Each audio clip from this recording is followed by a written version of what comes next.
Mon ami, plaisir de te retrouver aujourd'hui sur cette nouvelle vidéo YouTube. Donc je vais t'expliquer quel broker choisir pour pouvoir faire du trading. Je pense que si tu es sur cette vidéo, c'est que tu sais déjà un petit peu ce qu'est un broker. On va revoir ensemble c'est quoi un broker, qu'est-ce qui va faire qu'on va choisir un broker plutôt qu'un autre. Un broker, c'est ni plus ni moins une plateforme qui permet d'interagir sur les marchés financiers en trading. Et avec ce que je vais te montrer aujourd'hui dans cette vidéo, tu vas comprendre que le choix du broker est crucial pour pouvoir être rentable sur le long terme. Parce qu'il y a des bonnes plateformes, des mauvaises plateformes. Il y a des choses qu'on peut contrôler en trading pour être rentable, des choses qu'on ne peut pas contrôler, notamment les marchés financiers, on ne peut pas les contrôler, mais le choix des outils que l'on va utiliser, eh bien ça, on peut le choisir, et donc il est important de faire son choix dès le début. Donc c'est ce que je vais t'expliquer aujourd'hui sur cette vidéo. Si ce n'est pas déjà fait, n'hésite pas à t'abonner, à liker, à lâcher un petit commentaire. Si tu as une question complémentaire à cette vidéo, moi je te retrouve juste après l'introduction sur mon ordinateur.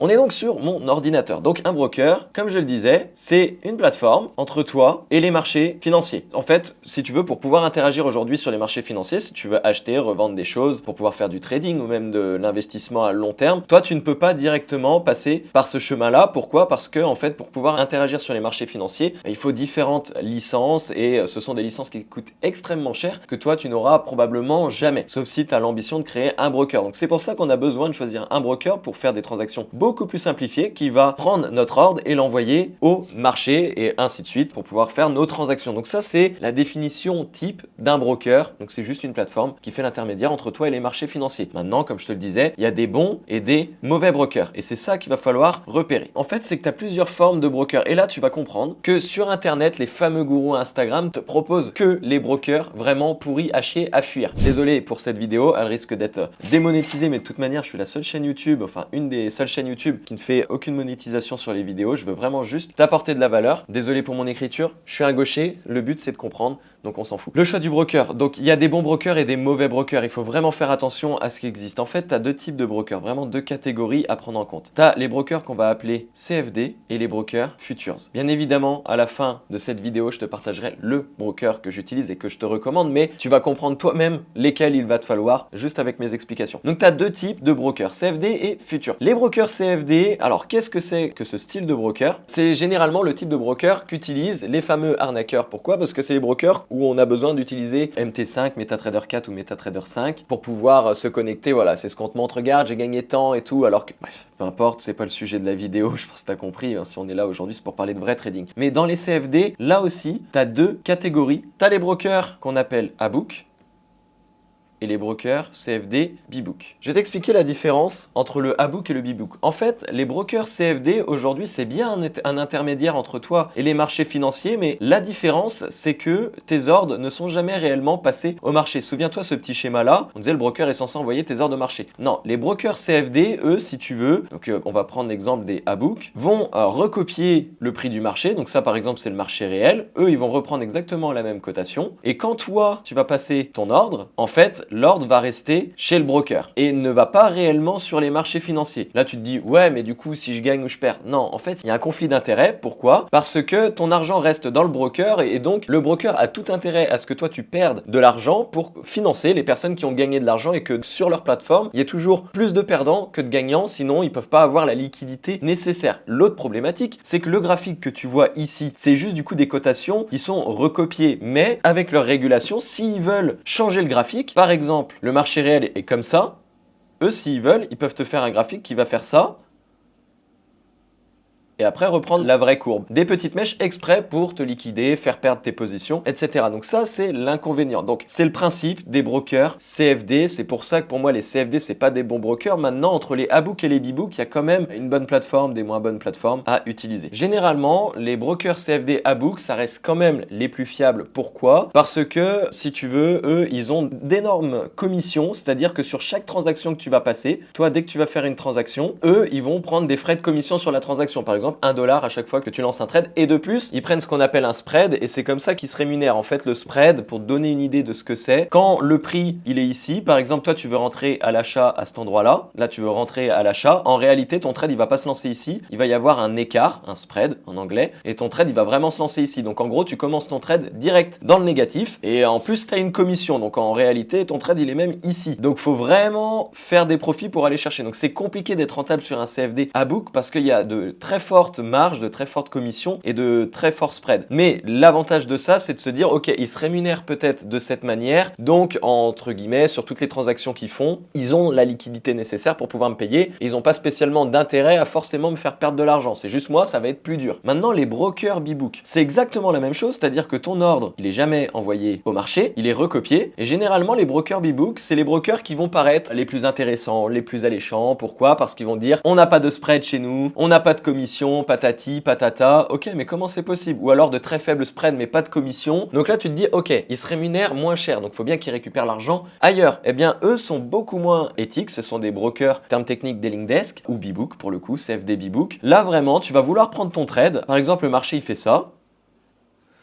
Toi, hop, le broker, il répercute la même chose. Tu dis, ok, ici, je pars à l'achat et je mets mon stop loss ici. Et là, tu vas voir quoi? Que le marché va faire ça. D'un coup, hop, on va avoir une mèche, une baisse sur le graphique ou une hausse pour te sortir à la hausse, inexistant sur les marchés réels. Mais toi, tu vas pas t'en rendre compte. Donc du coup, tu te prends une perte à cause de leur petite manipulation. Mais sauf que sur le vrai marché, il n'y a jamais eu cette manipulation. Là, ton SL, il aurait été ici. Il n'aurait pas été touché. Et tu vois, eux, ils ont été plus bas. Ils ont refait le même mouvement, mais en mettant plus de force pour aller chercher ton SL. Parce que vu que tu paramètres ta limite ou tu es prêt à perdre, eux, ils le voient sur leur ordinateur. Donc, faut bien comprendre ça. Donc, vraiment, les brokers B-Book, c'est ce genre de brokers qui sont les plus à fuir parce que c'est eux qui jouent de ça. Parce que comment ils se rémunèrent du coup? C'est eux qui font énormément de partenariats avec tes influenceurs, traders, gourous préférés à Dubaï, où ils donnent 600 $ de commission par personne qui recommande sur leur broker. Et en fait, leur objectif est de faire perdre l'intégralité de ton capital. Pas forcément en une fois, généralement au début tu vas gagner, comme ça tu prends confiance, tu réinjectes. Après, tu vas perdre, tu vas réinjecter ce que tu as dit, ah ouais mais j'ai gagné, et ainsi de suite. Et eux, voilà, ils se rémunèrent de cette manière. Et en fait, là, conflit d'intérêt, parce que l'intérêt, il est simplement entre le broker et le partenaire qui recommande la plateforme. Et l'utilisateur qui est là, c'est ni plus ni moins une vache à lait, on est là pour la traire et prendre ton argent. Donc, broker CFD, A-Book, pourquoi pas, mais compliqué parce qu'on a quand même de très forts spreads et des fortes commissions, donc c'est compliqué d'être rentable et surtout si tu débutes, c'est chaud. Et broker B-Book, ah t'as compris, hein, c'est à bannir, c'est là où il y a des vraies manipulations de marché, c'est pas du tout éthique et c'est ce qu'utilisent les pseudo-traders de Dubaï qui font de l'affiliation avec les brokers. Donc c'est vraiment pas quelque chose d'éthique pour ma part et puis moi qui veux être rentable par exemple, j'ai pas envie d'utiliser ce genre de plateforme. D'ailleurs, même eux, en réalité, n'utilisent pas cette plateforme. Quand ils te montrent leurs chiffres, encore une fois, c'est qu'une application pour te dire, parce que j'ai parlé avec énormément de brokers pour pouvoir faire des partenariats, et vu que c'est aussi mon métier, trader, eh bien, c'est juste des cotations sur une application. Et en fait, eux, ils vont te montrer un compte. Regarde, j'ai 250 000 € de capital. En fait, c'est de l'argent fictif, mais avec le broker, vu que c'est un partenaire, il change pour pas que ce soit marqué démo, mais que ce soit marqué compte live, donc de l'argent réel. Alors que c'est pas du tout de l'argent réel. Leur intérêt, c'est juste de ramener un maximum de monde et prendre l'argent. J'avais un broker qui m'avait expliqué qu'une personne qui dépose 500 € en moyenne lui ramène entre 1500 et 3000 €. Voilà, c'est ce que vous donnez à la plateforme, notamment par les petits coûts des spreads, par le cash que vous mettez dedans et les pertes que vous effectuez. Voilà, ils voient comme ça. Quand une personne arrive, ils disent ok, ça va nous rapporter en moyenne 1500, 3000 € une personne, donc on peut donner 500 € au partenaire qui nous a affiliés, il nous reste 1000 €, tu vois, hein, c'est bien pour le broker. Donc ils ont tout intérêt à ce que tu perdes. Donc broker CFD, franchement, bah, c'est de la merde. Maintenant, sur les brokers futures. Les brokers futures, bon, tu l'auras compris hein, avec cette petite présentation des CFD. T'as toi qui va lancer des ordres au marché. Le broker, lui, il va prendre ton ordre et l'envoyer direct sur le marché. Sur ces plateformes, il recopie la cotation exacte, mais ton ordre est envoyé au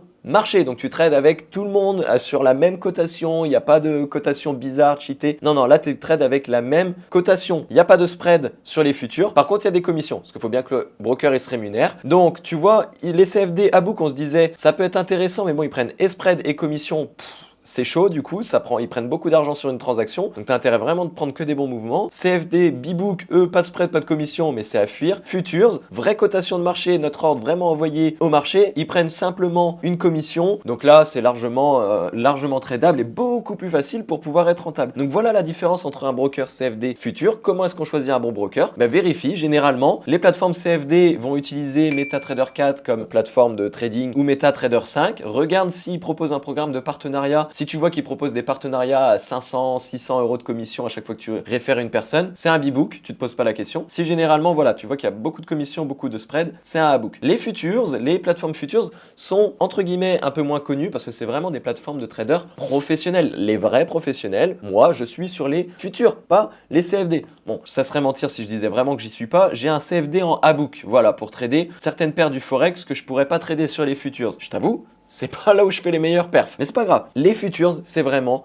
le meilleur. Et des plateformes futures qui sont faites pour les particuliers, on en connaît plein. En fait, aujourd'hui, le plus simple pour aller sur les futures, c'est d'aller dans le monde des crypto-monnaies. Parce que les plateformes crypto-monnaies que tu connais, alors tu as peut-être déjà entendu parler de Binance, de Bybit, Coinbase et peu m'importe, tout ça, ce sont des plateformes futures. Donc ça, déjà, bingo, on a des plateformes futures. La crypto-monnaie, ça a été une ouverture sur le monde, ça nous donne vraiment une forme de liberté qui nous permet d'avoir un pied dans les futures en tant que particulier. Parce que les plateformes, les brokers futures pour les traders professionnels, moi par exemple que j'utilise avec mes clients, ce sont des plateformes où il faut payer une licence qui coûte extrêmement cher. Donc les crypto-monnaies, l'avantage, eh bien, c'est que on est dans un univers complètement décentralisé, le Web 3, et tu vas pouvoir trader les futures sans aucun problème. C'est-à-dire que quand tu vas aller sur le graphique du Bitcoin, tu as la vraie cotation du graphique du Bitcoin à l'instant T. C'est pas je sais pas ce qui est en train de se passer, non. Et quand ton ordre il est envoyé au marché, ton ordre il part vraiment sur le marché. Donc si tu perds, c'est quelqu'un sur les marchés futurs, donc les vrais marchés qui récupèrent ton argent. Quand tu gagnes, tu récupères quelque part aussi. C'est pas juste dans le broker en mode système de Ponzi, un peu comme une banque traditionnelle en France. Mais je vais pas m'avancer sur le sujet. Donc voilà pourquoi les futures c'est vraiment important. Maintenant, vu qu'il y a énormément d'argent à se faire évidemment sur les futures, parce que du coup notre trading il est plus facile, on n'a pas de faux mouvements à prendre en compte, on n'a pas d'écart à calculer pour nos tailles de position. C'est vrai qu'on peut faire beaucoup d'argent et le système européen nous bloque de plus en plus pour pouvoir créer ce genre de compte, notamment Binance pour les Français et beaucoup d'Européens, il est plus possible de créer un compte. Tu vas pouvoir créer un compte mais tu pourras plus trader. Bybit, même chose. Donc voilà, il y a plein de plateformes, Coinbase, même chose. Bref, plein de plateformes qui sont bloquées. Donc moi je vais te recommander une plateforme qui est pas bloquée en Europe, qui pour le moment, je pense, ne sera pas bloquée d'ici les prochaines années. Pourquoi? Je m'explique. Le siège social de cette plateforme, ce broker, est à Singapour. Donc Singapour, économie extraordinaire. Et ils ont des bureaux dans le monde entier, notamment en Europe. Donc ils sont soumis aux régulations européennes, ce qui fait que l'Europe n'a pas d'intérêt à fermer cette plateforme. Enfin du moins, s'ils la ferment, c'est juste que tu pourras plus faire de transactions, tu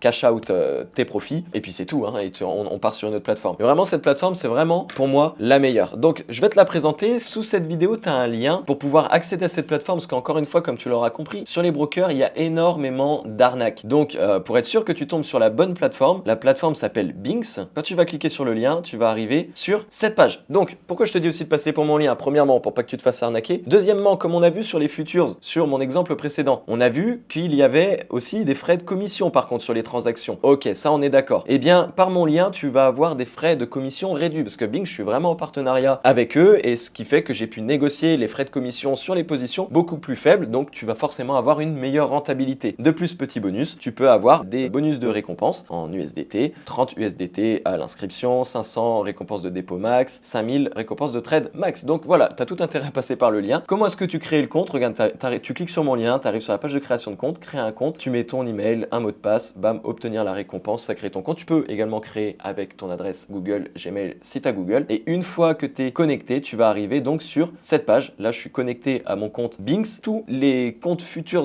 crypto, donc Binx, Binance, Bybit, donc on peut plus utiliser aujourd'hui, mais Binx oui, eh bien, utilise ça. Et à tous mes élèves, je dis d'utiliser Binx, comme tu peux le voir d'ailleurs sur mes réseaux sociaux ou à chaque fin de mes vidéos YouTube, tu vois les résultats que font mes élèves chaque jour, c'est comme ça tous les jours, et tu vois que c'est la plateforme Binx. Donc tu as tout intérêt à y aller, encore une fois, tu es libre de la choisir, mais toutes les plateformes ressemblent tout le temps à la même chose. Donc Buy Crypto, on verra dans d'autres vidéos, mais voilà, tu peux acheter de la crypto-monnaie pour charger ton compte de trading. Donc je te conseille vraiment de faire Quick Buy, d'acheter des USDT. Les USDT, c'est un stablecoin, donc c'est une crypto-monnaie à valeur stable, c'est-à-dire que la valeur est adossée à la valeur du dollar. Donc 1 USDT égale 1 dollar, parce que si tu achètes direct des bitcoins, eh bien ton capital que tu vas déposer sur Binx pour pouvoir faire ton trading va être sujet à la volatilité du bitcoin par exemple. Donc prends des USDT pour avoir un capital neutre qui bouge pas, et après on fera des conversions si on veut peer-to-peer à fuir, fiat deposit, c'est pour déposer via virement bancaire, donc on n'en veut pas. Market, on s'en servira très rarement. Spot, c'est simplement pour holder de la crypto-monnaie sur le long terme. Derivative, regarde, USD, perpétuel, futures. J'ai pas menti, on est sur les futures. Ça, c'est vraiment pour faire le trading. Là, c'est l'investissement spot long terme. Trading, si on veut faire l'achat, revente, tac, c'est ici. Copy trading, c'est de la merde. Je vais pas m'avancer sur le sujet, je crois que j'en ai déjà parlé sur YouTube. Ça, on s'en fiche aussi. Reward Hub, on s'en fiche. Mort, voilà, t'as des trucs morts. Et assets, c'est là où tu vas voir, eh bien, tout ton capital, donc tes assets, puisque des USDT, c'est un asset. Les crypto-monnaies, ce sont des assets. Donc là, tu vois ton capital total et c'est tout pour Binx. Donc on fera une prochaine vidéo, je te laisse prendre en main la plateforme, créer ton compte s'il faut, commencer à déposer ton capital, et si tu veux aller plus loin, tu as un lien dans ma description. J'ai créé un système qui te permet de sortir du système, notamment avec les crypto-monnaies, et comment faire pour pouvoir générer une source de cash flow. Je peux pas en dire plus, tu as le lien dans la description, je t'accompagne gratuitement en plus. Donc voilà, je peux pas faire plus. Abonne-toi à la chaîne YouTube, on se retrouve la semaine prochaine pour aller encore plus loin sur le le trading pour que tu puisses devenir un trader rentable et à succès.